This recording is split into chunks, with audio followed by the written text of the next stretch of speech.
Hi guys, Mrnewmobile here. Please subscribe, followed by the bell. As we look forward to the upcoming Samsung Galaxy Z Fold 4, the Samsung Galaxy Z Fold 3 is the best foldable phone yet, and price aside, is one that we can recommend without any real hesitation. That said, it's still not quite the perfect foldable phone, so we've come up with a list of things that we want to see from the Samsung Galaxy Z Fold 4 to make that handset even better. The Samsung Galaxy Z Fold 4 will probably be announced in August 2022, with a release either later in the month or in early September.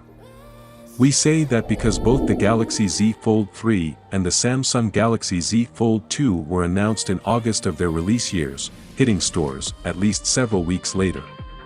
However, as there aren't any release date rumors yet, we can't be certain Samsung will stick to that schedule, especially as the original Samsung Galaxy Fold was unveiled in February 2019. Though that didn't actually hit stores until September either, so we'd say an August announcement is very likely. One early leak suggested that Samsung will equip the Galaxy Z Fold 4 with an under-display camera, just like the Galaxy Z Fold 3, but that this time it will be less visible under the screen, and it will also apparently be able to take better photos. This has been backed up by another leak which suggests the phone will have not one but two under-display snappers, presumably one for the main display and another under the smaller cover screen. This latter source adds that the battery will be bigger, the hinge will receive a redesign to make it lighter and more dust and waterproof, and also the phone will come with similar snappers to the Galaxy S22.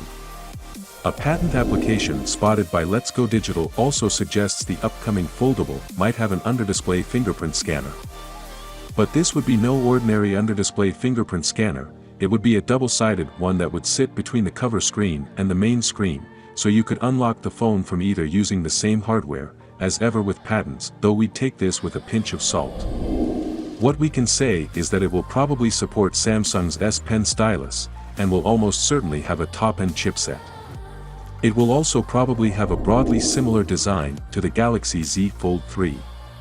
Beyond that, it's anyone's guess. The good news is that the company seems to be doing that, as the Samsung Galaxy Z Fold 3 was a little cheaper than the Samsung Galaxy Z Fold 2, so hopefully Samsung will repeat that trick with the Galaxy Z Fold 4. One thing all foldable phones seem to struggle with is battery capacity, as they tend to have batteries that are at most a match for standard smartphones, despite typically having much bigger screens.